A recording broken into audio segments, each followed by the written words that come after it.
Elizabeth ബാല Amrita issue ഇപ്പോഴും social മീഡിയയിൽ കത്തിക്കയറുകയാണ്.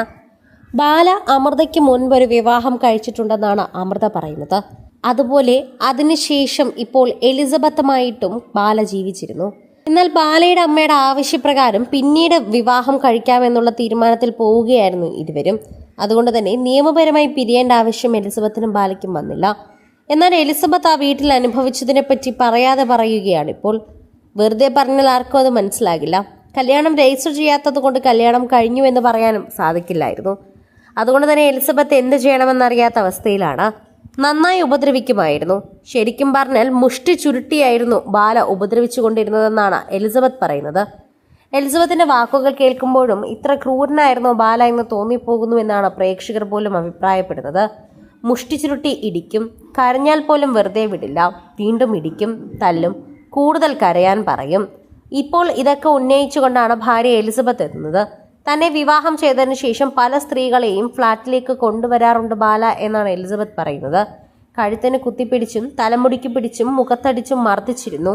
ചില അവസരങ്ങളിൽ തന്നെ മോഷ്ടാവായി ചിത്രീകരിച്ചു. ബാലയെ ഒരുപാട് സ്നേഹിച്ചു പോയതുകൊണ്ടാണ് ഈ മർദ്ദനങ്ങൾക്ക് പോലീസ് പരാതി എഴുതാതിരുന്നത്. പലതവണ ഇക്കാര്യം പോലീസിനെ അറിയിച്ചിട്ടുണ്ട്. ബാല ഒരുപാട് സ്നേഹിക്കുകയും പരിചരിക്കുകയും ചെയ്തു എന്നും തന്നോട് ഇത്രയും ക്രൂരമായി പെരുമാറാൻ എങ്ങനെയെന്നുമാണ് വിതുമ്പലോടെ ചോദിച്ചുകൊണ്ടിരുന്നത്. എലിസബത്ത് വീഡിയോ അവസാനിക്കുമ്പോൾ തന്നെ ഇതാണ് പറഞ്ഞിരുന്നത്. എലിസബത്തിന്റെ വാക്കുകളും ഇങ്ങനെയാണ്: കല്യാണം കഴിഞ്ഞതിന് ശേഷം അയാൾ വേറെ പെണ്ണുങ്ങളെയൊക്കെ ഫ്ലാറ്റിൽ കൊണ്ടുവരുന്നു. ഇതൊക്കെ ഞാൻ അറിഞ്ഞിരുന്നു. എന്നെ പലരും വിളിച്ചു പറയുമല്ലോ. അതറിഞ്ഞിട്ടാണ് ഞാൻ ഇറങ്ങിപ്പോകുന്നത്. അദ്ദേഹത്തിന്റെ കയ്യിൽ നിന്നും എനിക്ക് അടി കിട്ടിയിട്ട് നമ്മൾ സ്റ്റേഷനിലൊക്കെ തന്നെ വിളിച്ചു പറഞ്ഞിട്ടുണ്ട്. സ്റ്റേഷനിൽ നിന്ന് പോലീസ് വന്നപ്പോഴേക്കും ഇയാൾ ഇവിടെ നിന്ന് ഓടി വേറെ സ്ഥലത്ത് പോയി. അവിടെ അവർ പറഞ്ഞു പരിധി എഴുതി തരണമെന്ന്. അപ്പോഴും എനിക്ക് ആളെ ഇഷ്ടമായതുകൊണ്ട് പരാതി എഴുതി കൊടുത്തില്ല അതുകൊണ്ട് ഞാൻ പരാതി എഴുതി കൊടുത്തില്ല എന്ന് പറയുന്നതിൽ ഒരു കാര്യവുമില്ല. അങ്ങനെ ചെയ്യേണ്ടതായിരുന്നു, പക്ഷെ ഞാൻ ചെയ്തില്ല എന്ന് പറയുന്നതാണ് സത്യം. ഞാൻ ഇറങ്ങി പോയാലേ പുള്ളി വരുള്ളൂ എന്ന ഡിമാൻഡാണ്. അപ്പോൾ പിന്നെ ഞാൻ ഇറങ്ങി പോകേണ്ടതായി വന്നു. വീട്ടിലൊരു നായ്ക്കുട്ടിയുണ്ട്. എനിക്ക് ഭയങ്കര ഇഷ്ടമാണ് നായ്ക്കുട്ടിയെ. പക്ഷെ ഞാൻ നായ്ക്കുട്ടിയെ എടുത്തുകൊണ്ട് പോയാൽ ഞാൻ അതിനെ കട്ടുകൊണ്ടുപോയി എന്ന് പറയും. ഞാൻ അങ്ങനെ കരുതാൻ കാരണമുണ്ട്.